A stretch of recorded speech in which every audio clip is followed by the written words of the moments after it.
Amin. Ya Allah, berkahi majelis ini. Allahumma inna nas'aluka ilman nafi'an wa rizqan thayyiban wa amalan mutaqabbalan. Jadikan pertemuan ini benar-benar menambah keyakinan kami kepadamu ya Allah, memperbaiki amal-amal soleh kami, mengantarkan kami istiqomah dan mengantarkan akhir hayat kami husnul khotimah. Ya Allah, lindungi majelis ini dari niat yang salah, dari ilmu yang tidak manfaat, dari amal yang tidak Engkau terima. Taqabbal minna ya karim. Kabulkan wahai yang maha mulia, innaka antas sami'ul alim. Sesungguhnya Engkau maha mendengar lagi maha mengetahui. Amin. Ya, kita kajian Al-Hikam nomor 70.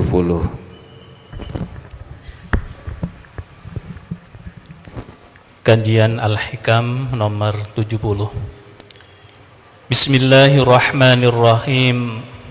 Ma sabaqat aghsanu dhullin illa ala bitri toma'in. Tidak akan berkembang biak berbagai cabang kehinaan itu kecuali di atas bibit tamak ataupun kerakusan. Jadi salah satu penyakit hati yang berbahaya, yang berbuah beragam kehinaan, namanya tamak, tomak. Tomak ini di hati, kalau sudah jadi perilaku yang merugikan orang lain, namanya rakus. Jadi banyak perilaku hina, perilaku zolim, perilaku nista, ya, awalnya dari tamak ini. Ayatnya yang sering digunakan, alhaakumut takatsur hatta zurtumul maqabir. Bermegah-megahan hingga melalaikan. Jadi orang yang tamak itu sifat di hati yang selalu takut kurang, takut kehilangan, dan selalu ingin lebih, terus saja. Kalau di jalan yang benar saja dia akan jadi hina, tapi kalau sudah jadi rakus dia akan mengambil hak orang lain. Para koruptor di negeri manapun, saya tidak nyebutin negeri ini ya, itu sumbernya dari ketamakan, karena gajinya sebetulnya sudah cukup. Misalkan ini koruptor, gaji cukup tapi punya jiwa tamak, dia akan terus mencuri, akibatnya dia berdusta, mencuri. Kalau sudah dia mencuri, nanti kehidupannya berubah, dia akan sibuk untuk menutupi kejahatannya ini. Ini pasti dengan perbuatan, kemudian dimakan, lalu nanti mengalir pada tubuhnya darah yang dari makanan haram. Akibatnya pikirannya sering haram. Besar kemungkinan dia akan berzina, besar kemungkinan dia akan meminum, memakan hal-hal yang haram, melakukan haram. Tumbuh kemana-mana keburukannya, awalnya tamak. Bisa diperhatikan ini. Jadi kalau orang sudah tidak qanaah, lawannya tamak tuh qanaah namanya, puas. Dia akan sebetulnya sudah cukup, tapi dia tidak pernah merasa cukup. Akibatnya dia terus mencari. Nah, yang ada sendiri dia tidak bisa menikmati, dia lebih cemas dengan tidak ada, dengan kurang. Jadi seperti meminum air laut, makin diminum makin haus, dan akan terus begitu.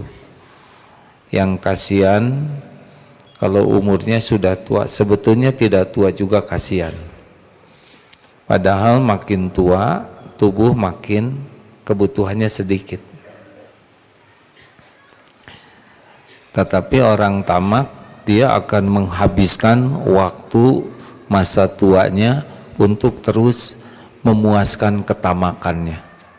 Jadi dia tidak ada berhentinya itu. Kalau diibaratkan yang paling dekat itu monyet ya, monyet itu termasuk binatang tamak. Jangan ada yang tersinggung hadirin ya. Kita tahu kan cara nangkap monyet, saya belum pernah nangkap dan tidak minat. Tapi videonya ada. Jadi lubang disimpan saja di dalamnya tuh kacang-kacangan, lalu tangannya ini akan masuk ke lubang itu dan memegang kacang. Lalu ketika dia mau melepas, dia tidak bisa lepas karena tangannya menggenggam kacang ini. Dan dia ditangkap. Begitulah orang-orang yang tamak ya, dia tidak mau melepas sampai dia sendiri jadi rusak. Orang yang tamak ini pasti badannya cenderung tidak normal gula darahnya. Maaf ya, yang diabetes bukan berarti tamak. Besar kemungkinan diabetes, kolesterol, asam urat, darah tinggi. Kenapa? Karena tidak pernah tenang.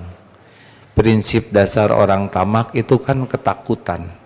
Takut kurang, takut habis, takut tidak ada, takut tidak kebagian, takut ada sesuatu yang membuatnya merasa tidak cukup. Jadi pikirannya tuh capek sekali dengan yang tidak ada. Padahal yang ada cukup.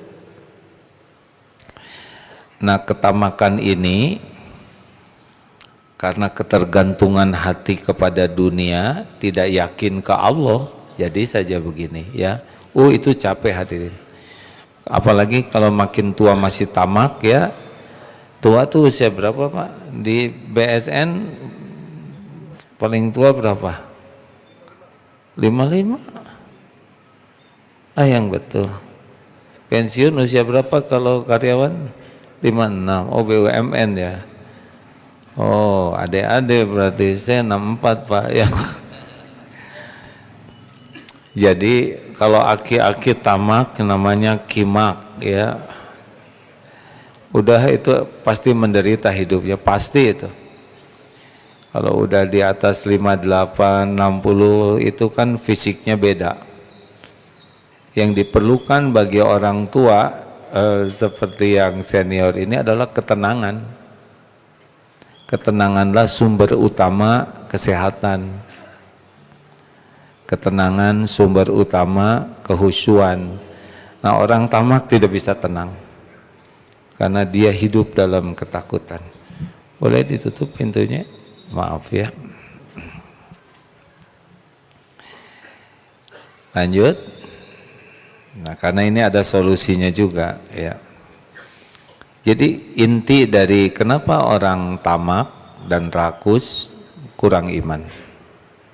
Karena kalau sudah yakin Allah pemberi rezeki, udah nggak ribet-ribet, nggak ada ribet. Demi Allah tidak ribet ya. Kalau sudah yakin Allah yang membagikan rezeki, Allah sudah janji, janjinya pasti, dan Allah juga sudah janji, la in syakartum la azidannakum,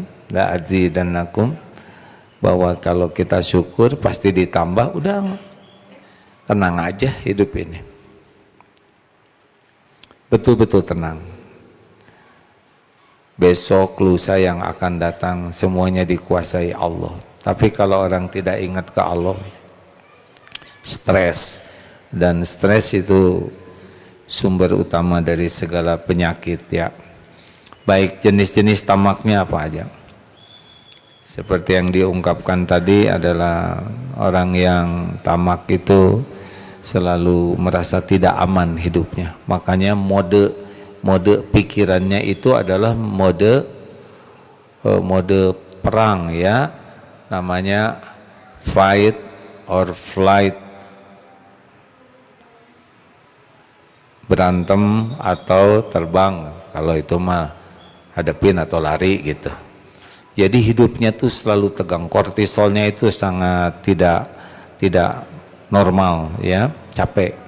Apa saja yang membuat orang tamak? Yang pertama tentu saja harta ya. Apakah orang miskin bisa tamak? Bisa. Yang suka ngumpulin barang-barang bekas dipakai enggak ya? Pernah lihat tidak? Lihat kan di rumah ada yang ada yang suka mengumpulkan barang-barang, dikasihin enggak boleh, dipakai enggak, tapi dijual juga tidak mau, sayang, jadi ngumpul rumah tuh barang-barang yang tidak manfaat bagi dirinya kecuali jadi beban. Karena tiap barang itu pasti akan menyita pikiran, waktu, tenaga, biaya. Ini serius hadirin.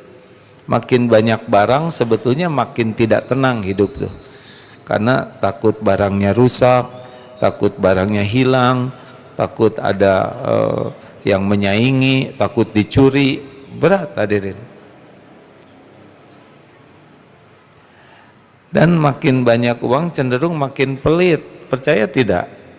Coba nih ya, punya permen 2, Ustadz punya permen 2, dikasihin 1, mau nggak Ustadz? 1 buat Ustadz, oleh Ustadz, 1 dikasihin ke orang lain, rela tidak? Rela. Punya uang 20 ribuan 2, Gus, ada yang minta 20 ribunya dikasihin enggak? Kasihin ya. Punya roti 2, mana nih? Ini kadang diminta oleh orang lain 1 dikasihin tidak? Oh, cenderung dermawan kalau sedikit. Sekarang punya mobil 2, diminta 1, oh berat. Benar tidak? Aslinya makin mahal tuh kita makin pelit. Padahal apa bedanya ya kan?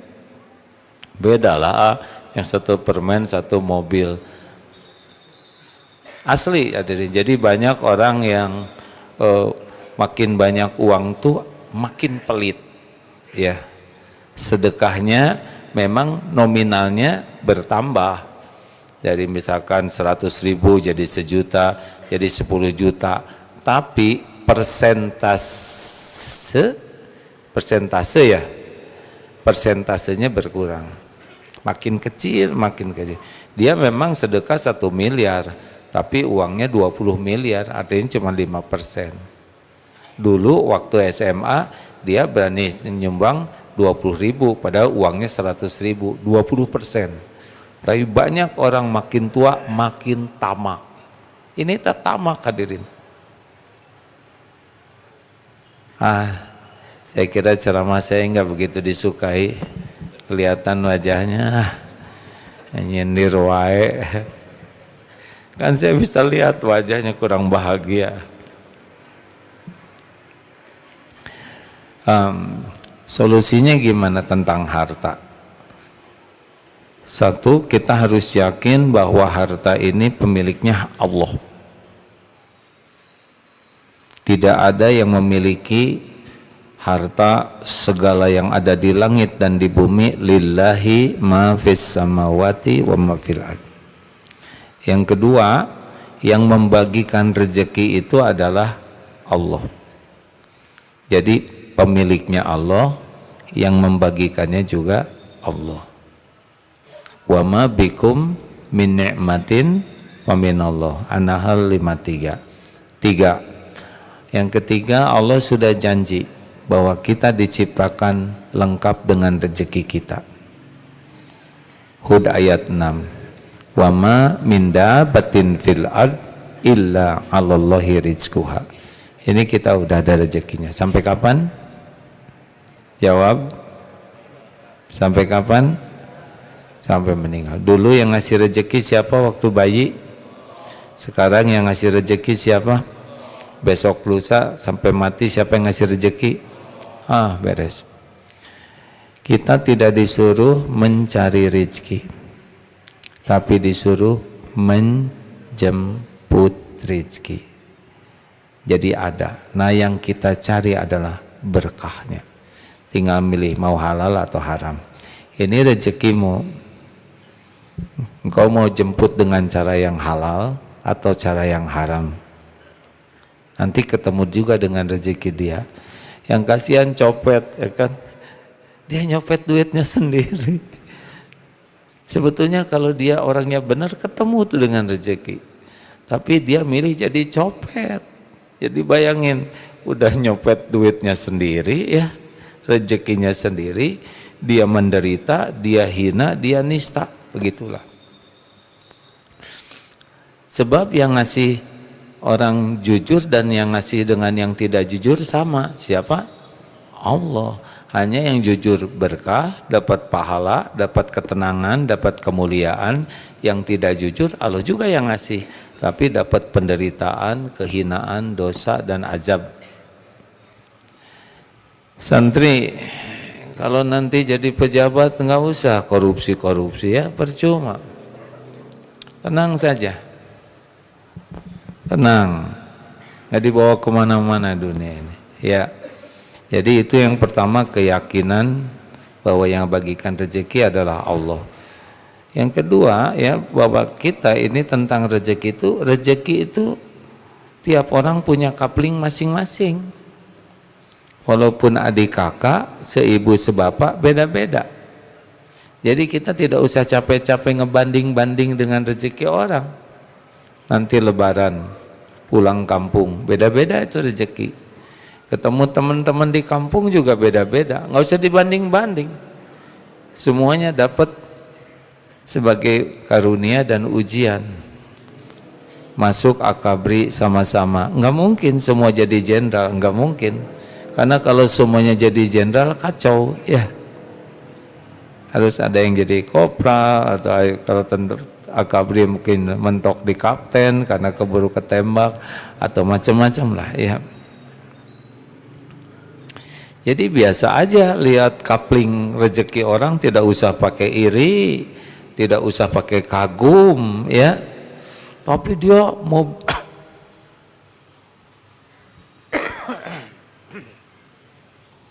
tapi dia mobilnya bagus, rumahnya megah. Ya, dengar ya. Itu pasti nanti tidak dibawa mati. Tapi pasti ketemu di yaumul hisab. Nanti kita bakal merasa beruntung mobil kita tidak semahal mobil itu. Karena ketika dihisab itu akan menjadi beban itu bagi orang tersebut. Jadi kita nggak usah iri lihat istana megah, pertama itu bukan punya bapak ya. Yang kedua juga nggak akan dikasihin. Yang ketiga, di akhirat nanti hitungannya beda. Yang di dunia merasa keren, di akhirat jadi penyesalan luar biasa. Makanya Nabi Muhammad SAW ketika bangun ada bekas stiker di sininya, kan Abu Bakar As-Siddiq sampai sedih sekali. Kaisar Kisra punya istana, Romawi punya, Nabi Muhammad mah nggak iri dengan kekayaan orang, nggak ada iri-irinya. Maka biasa aja. Jangan kagum juga, biasa, ini cuma dunia kan? Dunia itu cuma manggung bentar. Dah kita udah hampir habis masa manggungnya Pak ya. Masa kemasan ini masa turun panggung ya kan Pak. Berapa lama keren-kerenan jadi dirut, berapa lama Pak di sana Pak di BTN? Nggak lama juga kan, ganti-ganti kan, pasang sebentar potret, udah itu diturunin, nah gitu aja. Dunia nggak ada apa-apanya, udah gitu pada tua, kalau ada umur pada mati ya. Emang mati akhir? Bukan, mati itu awal, dia akan mempertanggungjawabkan masa hidupnya. Jadi jangan ada kagum-kagumnya. Alhamdulillah karunia Allah, saya nggak diberi kagum nih kepada dunia ini. Jadi punten ya, bukan meremehkan, cuman enggak susah kagumnya Pak. Lihat presiden, mau kagum gimana coba? Kebayang nanti akan dihisab di akhirat, betul tidak? lihat yang gaya-gaya, terus lihat mobil bagus, mewah, terus mau kagum gimana? Itu bekal ditinggalin di dunia dan bekal dihisab di akhirat. Jadi mau kagumnya kagum di mana? Saya anak tentara, tanpa mengurangi rasa hormat ya. Jadi saya sudah lihat karena tinggal di KPAD, letnan, kapten, mayor, letnan kolonel, kolonel, sebagian brigjen, jenderal. Lama-lama jadi sama pensiunan ya. Lama-lama jadi nggak ada. Udah meninggal, termasuk ayah saya. Dah gitu aja. Gagah-gagah jadi komandan nggak lama. Yang lama itu di alam barzah nanti. Yang lama itu nanti di akhirat. Makanya jangan kagum-kagum, biasa aja lah, lihat dunia biasa. Seneng boleh, punya mobil bagus saya juga mau, ya nggak? Cuma pas lihat pajaknya jadi nggak mau ya. Jadinya itu Camry 2010 awet. Jadi yang lebih simple aja, makainya juga sebentar, betul tidak? Ya, tapi boleh kalau sudah dikasih oleh Allah pesawat, sok silakan.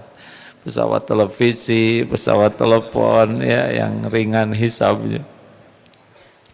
Ini bukan tidak boleh punya ya, tapi nggak usah kagum dan jangan lengket.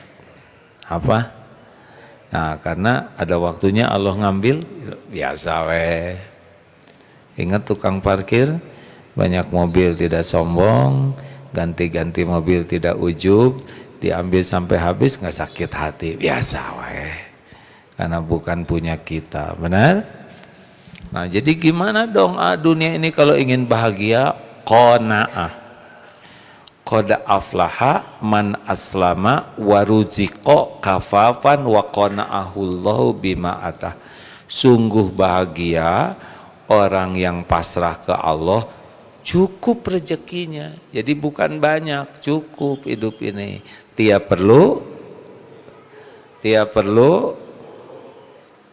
ada yang baru datang ini. Tiap perlu cukup atau ada?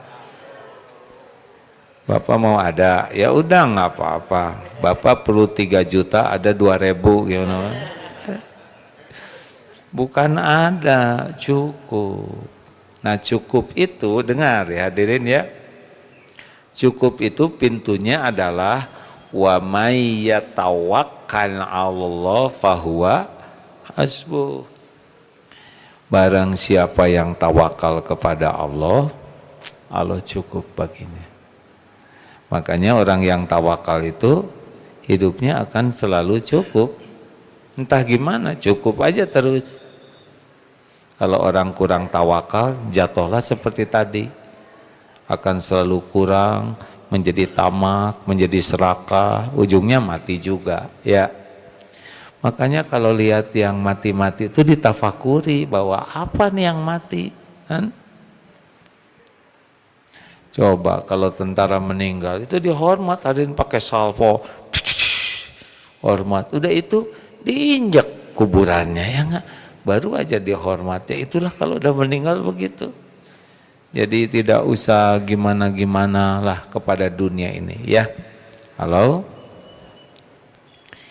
Ini awal hidup tenang tuh di sini hadirin, tidak kagum dan tidak lengket. Jadi kalau nanti musim mutasi, musim pindah ini biasa aja. Jangan merasa, waduh saya jabatan hilang, waduh di Darut Tauhid ini karirnya dipindah, biasa aja. Dan nggak mungkin saudara kalau kelamaan di satu jabatan enak orang tuh, ya kan? Ini mana biasanya ada MPP enggak? Belum ini ya. Biasanya yang mau pensiun ada pelatihan. Pensiun lah, kalau saudara nggak pensiun orang-orang sebel ya saudara ngantor ya kan. Kelamaan punya jabatan aja di Indonesia makin disebelin, betul tidak? Halo? Nah biasa aja.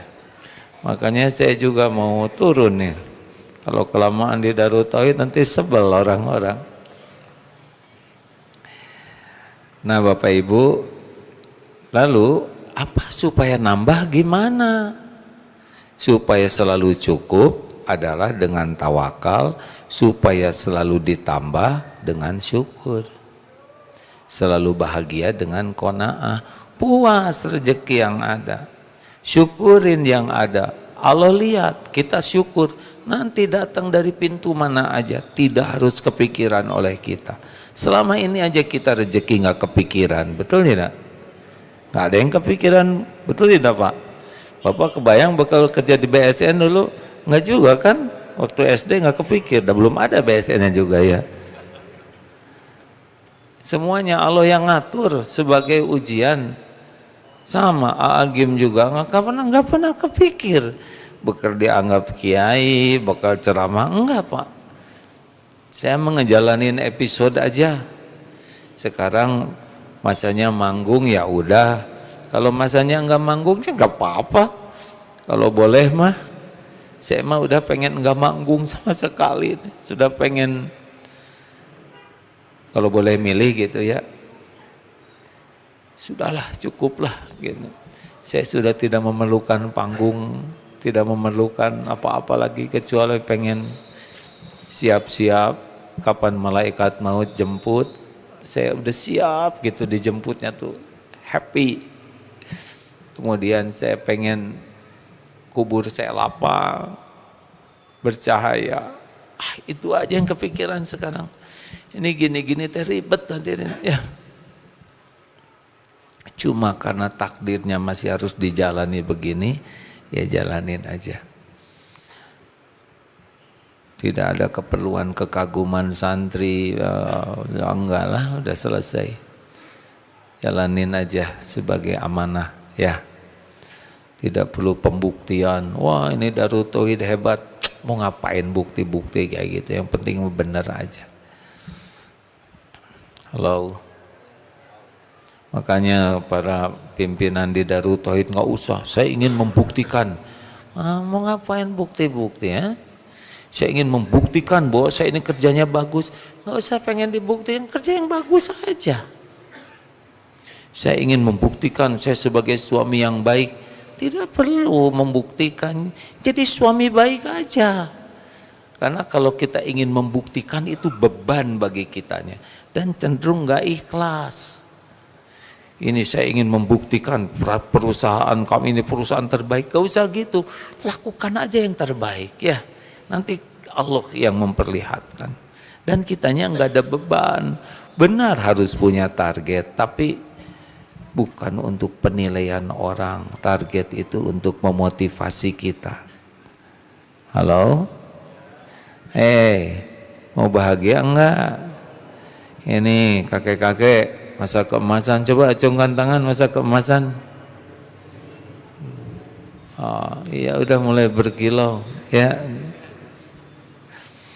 Orang-orang senior seperti kita mah Pak, pikiran kita mah bagaimana kuburan kita bercahaya. Oh enggak sih Pak? Belajar banyak tentang ilmu alam barzah. Dunia enggak ada apa-apanya. Bisakah dunia dibawa ke akhirat? Bisa tidak? Bisa dong. Sedekah, amal jariah, karpet ini ngalir sampai ke akhirat. Ini yang membeli sound system ini, gimana kalau sound system ini rusak? Nanti pahalanya berhenti dong. Enggak. Ini misal sound system rusak. Ini wakaf nih. Rusak dia. Terus ada orang lagi yang beliin sound system baru. Apakah yang lama habis pahalanya? Enggak. Gara-gara dia rusak kan? Jadi orang lain berpahala, jadi kebagian juga pahalanya. Jadi nggak mungkin sound system rusak dipakai terus. Gara-gara rusak, ada lagi yang baru, betul tidak? Gara-gara yang lama rusak, nah jadi pahalanya dapat lagi. Enak kan? Nah itulah harta. Kalau yang ditabung-tabung mah nggak jelas. Lihat enggak, megang enggak, pakai enggak. Pakai namanya juga nama orang lain. Ada nggak sih Pak tabungan yang pakai nama orang lain?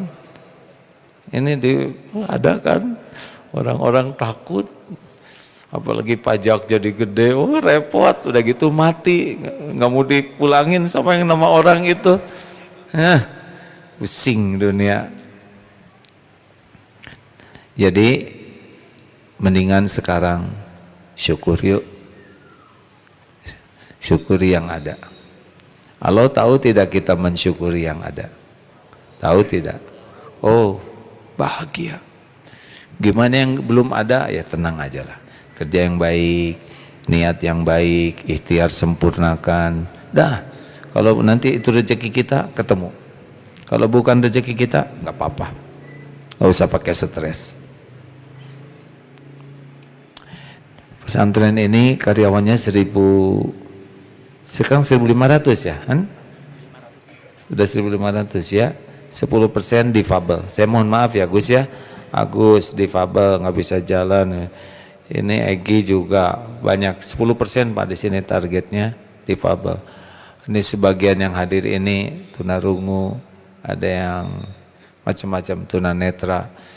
1/10-nya diupayakan. Jadi targetnya 140 difabel. Ada yang nanya, gimana itu ngegaji yang difabel? Emang difabel ciptaan saya? Difabel ciptaan Allah, pasti ada rezekinya, betul tidak?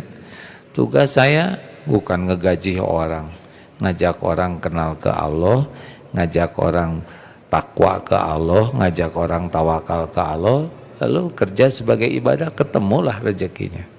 Demi Allah bakal ketemu. Masa Allah nyiptain Agus nggak dengan rezekinya, Gus? Ya Gus, kasihin mikrofon ke Agus, punten. Boleh ngobrol dikit Gus? Ya. Umur berapa Gus? 35. 35 tahun. Masya Allah. Udah punya istri belum Gus? Istri aku 3. Istrinya 3 Anaknya. anak. 3 anak. Agus kenapa jawabannya gitu terus kayak yang pengen pengen diijabah ya? Agus ini sudah punya 3 anak. Alhamdulillah. Pernah Allah nggak ngasih rezeki nggak Gus selama berapa tahun? 35 tahun. Pernah Allah lupa ngasih makan ke Agus? Enggak, selalu ada. Agus cemas tidak ngidupin keluarga? Enggak. Yakin ada rezekinya? Ada kan kayak yang menciptakan Allah. Benar Gus. Anak-anak Agus juga ciptaan Allah bukan? Iya. Agus bisa bikin anak? Enggak. Enggak. Gambar anak juga nggak bisa, betul tidak? Iya. Tenang, Agus gentar gak ngadepin masa depan? Enggak. Kenapa enggak? Karena aku yakin adanya Allah. Harusnya gini. Agus kerja susah. Saya pertama ketemu Agus di tol, ya, tol Paster di rest area lagi ngatur parkir. Saya juga heran parkir, untung nggak tabrakan Gus diatur oleh Agus ya nggak?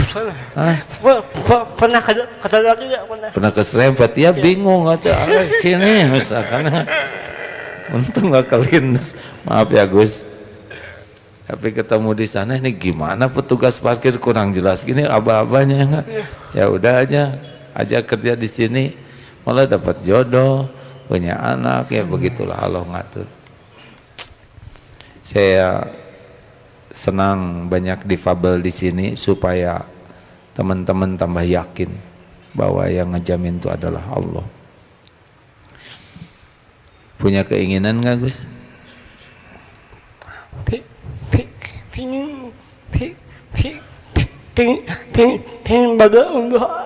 Pengen berangkat umroh? Ya.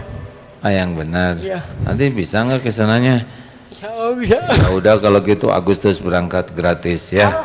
Allah. Gitu dah.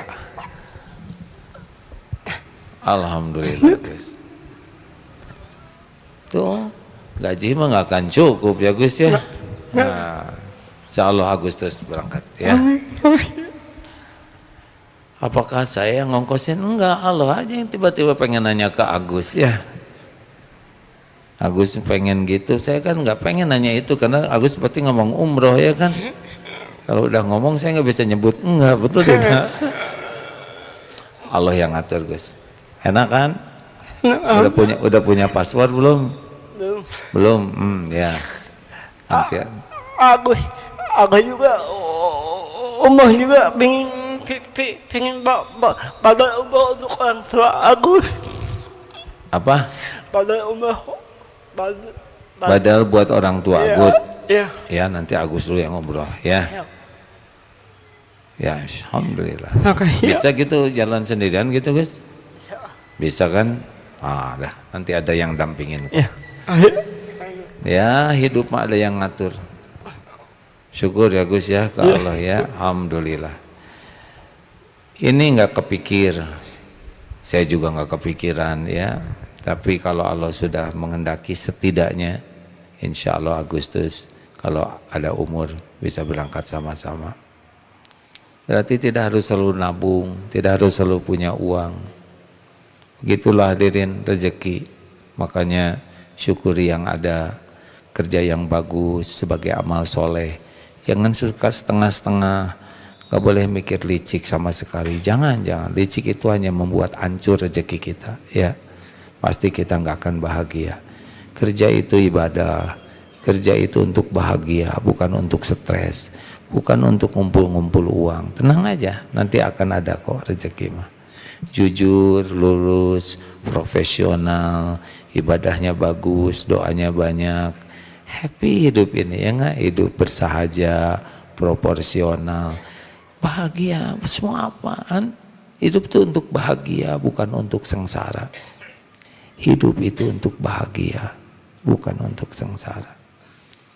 Bahagia itu kuncinya dua, iman dan amal soleh. Yakin dan sibuk dengan amal yang Allah sukai. Terima kasih. Ada pertanyaan silakan.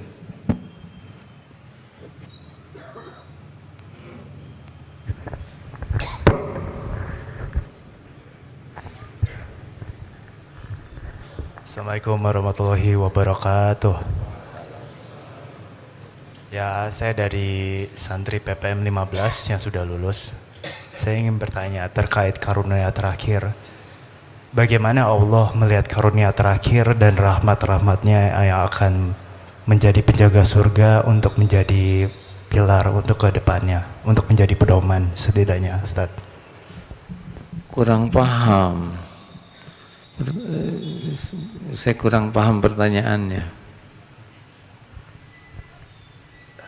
Jadi bagaimana seorang hamba yang akan diberikan karunia untuk Allah, untuk menjadi pilar-pilar penjaganya, untuk menjadi rahmatan yang terbarunya lagi, yang seakannya dia bisa untuk menjadi sosok pedoman untuk menjadi seseorang, untuk supaya lebih seksama lagi, untuk menjadi lebih dari baiknya lagi gitu.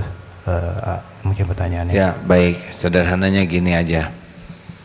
Bahwa orang itu, suksesnya orang itu, kalau di dunia bahagia itu dua kuncinya, iman dan amal soleh. Pintunya adalah satu, ilmu. Jadi ini orang bekal bahagia, bekal mulia, lihat aja berapa waktu yang dia keluarkan untuk memahami agama. Kalau orang itu nggak pernah belajar agama, berarti dia tidak kenal Allah. Berarti dia akan sengsara. Karena kalau tidak kenal Allah, dia akan punya Tuhan yang lain. Dan itu tidak akan pernah bahagia. Tidak akan pernah bahagia. Ya.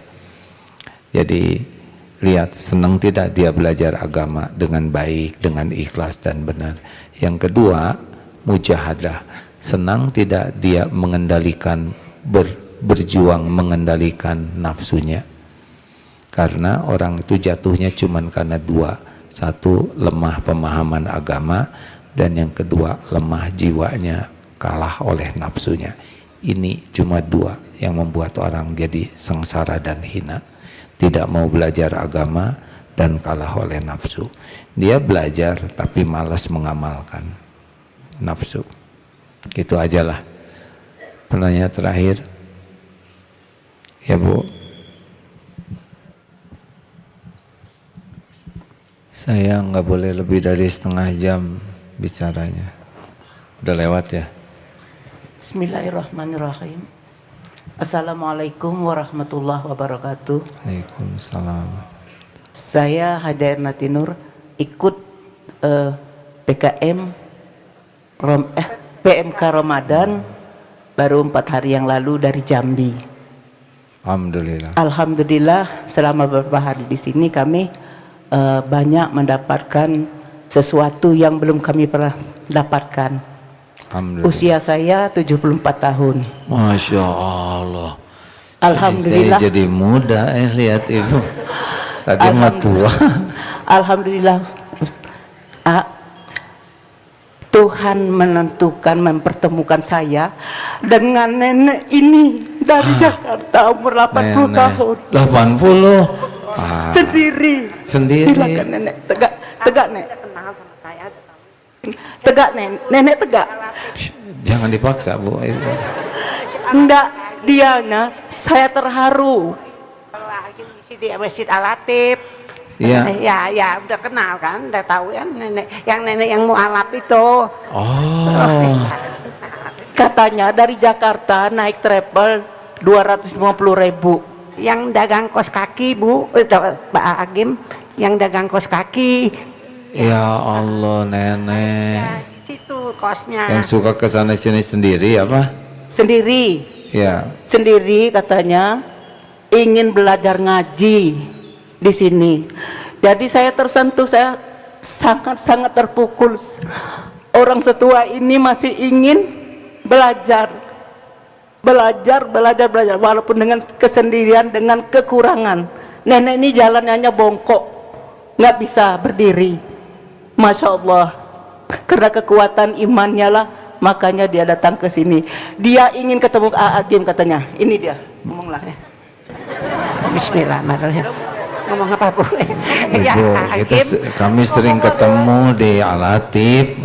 Ya. Ya kan, nenek suka lihat saya nggak di Al-Latif? Suka Ya. ketemu kalau Ustadz ngisi ceramah ya, Selasa pertama ya, bulan pertama, Selasa pertama. Waktu itu kan saya udah ketemu sama Ustadz kan. Iya. Ya, gitu ya. Alhamdulillah. Tapi sekarang ini baru dipanggil sama Allah dari di sini tinggalnya. Kalau kata Ustadz kan kalau Allah belum ya belum ya. Kalau Allah bilang iya kun fayakun ya. Mudah bagi Allah. Ya, gitu aja. Bukan dipanggil Allah. Jadi serem nih, takut dipanggil Allah di sini kan. Baik, Nek, terima kasih ya. Iya. Nenek sehat. Alhamdulillah, Agim sehat kan? Sehat ya, sehat alhamdulillah. sehat. Saya kemarin agak kecapean, Nek. Iya, kecapean. Ya, Nenek jangan capek-capek ya. Iya.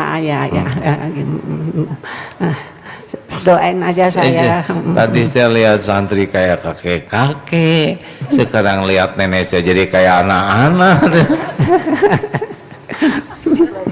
Alhamdulillah, makasih Nek. Iya.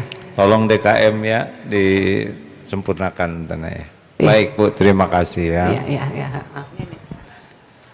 Itu aja Bu. Oh, alhamdulillah, pertanyaannya memperkenalkan nenek ke saya. Ya alhamdulillah, ya saya kenalan ya. Luar biasa. Ini tidak ada yang kebetulan hadirin. Tidak ada yang kebetulan nenek kesini. Tadi jujur saya merasa sudah tua gitu ya. Tapi pas dengar 74 lumayan jadi muda ya. Nenek 80 saya jadi remaja lagi nih. Astagfirullah. Hadirin, sebaik-baik umur adalah umur yang panjang dan penuh dengan kebaikan. Karena dapat satu Ramadan saja itu begitu berlimpah ruah pahala dan ampunan. Jadi orang meninggal tahun lalu dengan sekarang sudah beda tuh. Kalau Ramadannya bagus bisa melesat lebih tinggi dibanding yang wafat tahun lalu. Kalau Ramadan ini bagus ya, karena pahalanya luar biasa, berlipat-lipat, tidak ada bandingannya.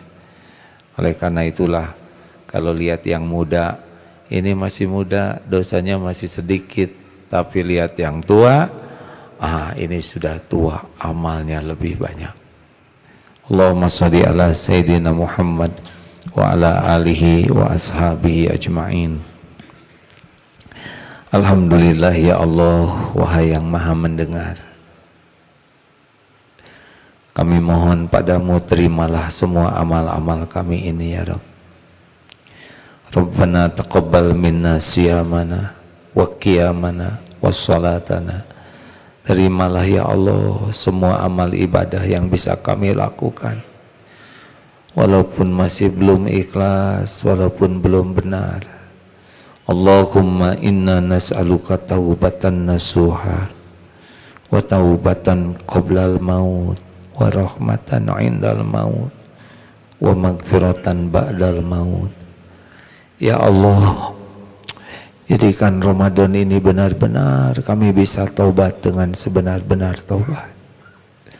Bersihkan ya Allah kami dari sekelam apapun kehidupan yang pernah kami lalui, dari sehitam apapun perjalanan hidup kami, dari senista apapun aib-aib yang kami tutup-tutupi,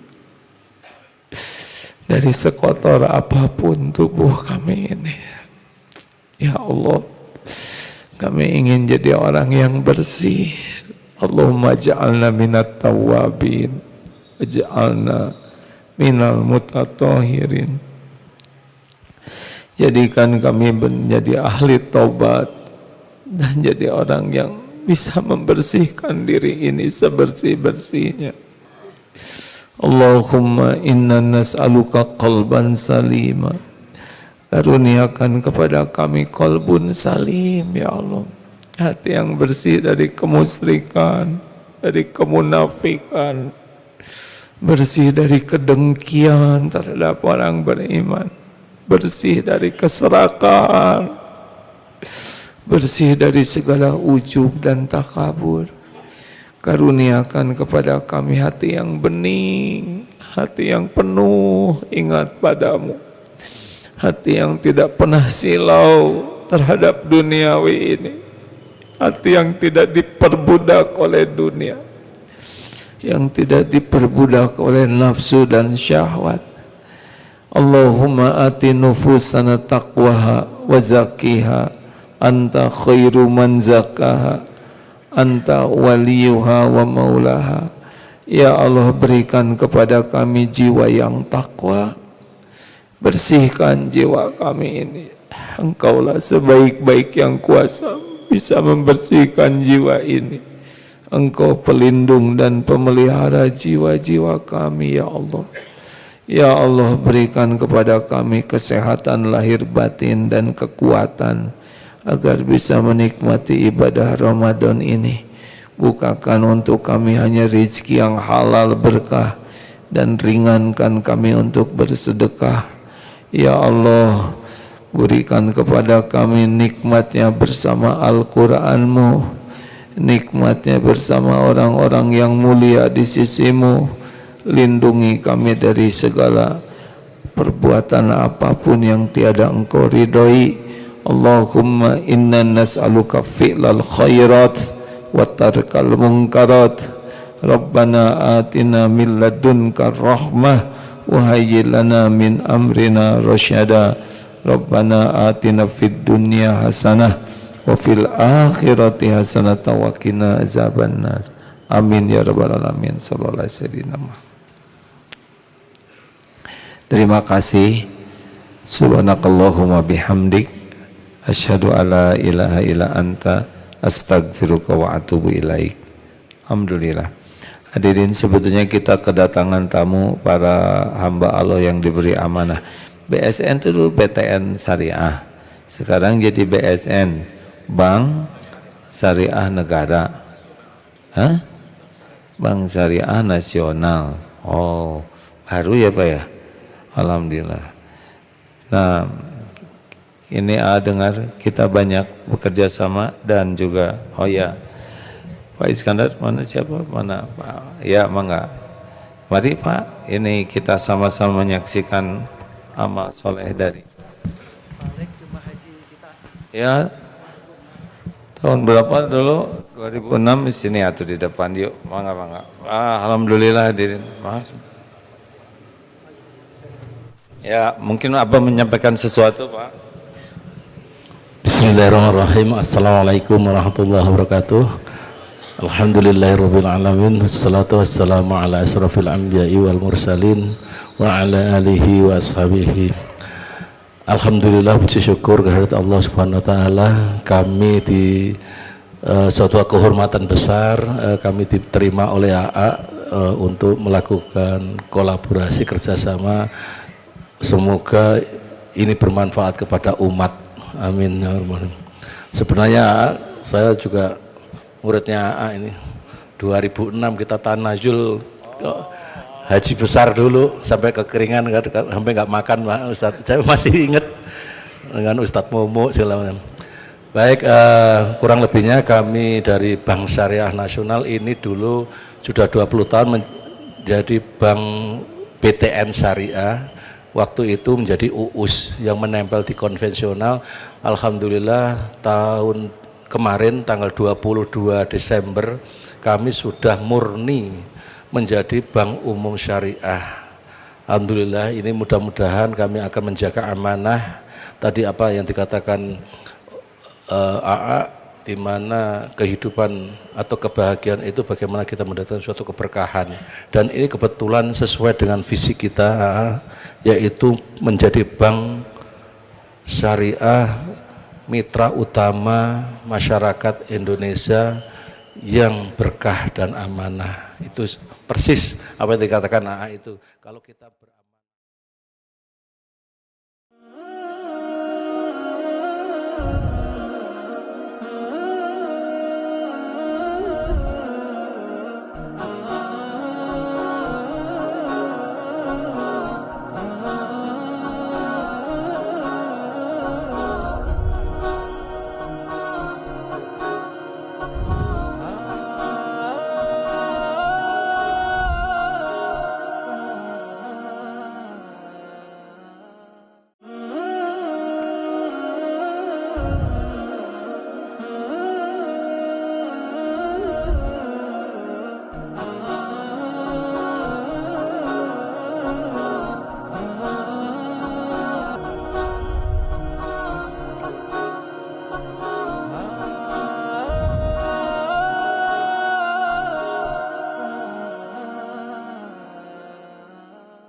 Jadi teman-teman sekalian, MQ Digital yang mengelola ini, silakan kalau teman-teman mau memanfaatkan MQ Digital ini untuk kerjasama, apakah dengan sedekah, untuk peralatan, untuk membantu tim. Bagi yang ingin berinfak silahkan, ya, semoga kebagian pahalanya. Ini non-profit, bukan lembaga bisnis MQ Digital ini. Walaupun kita membutuhkan biaya terus untuk ya operasional, tapi ladang amal, ya. Kalau ada teman-teman yang ingin kebagian pahalanya, boleh hubungi MQ Digital.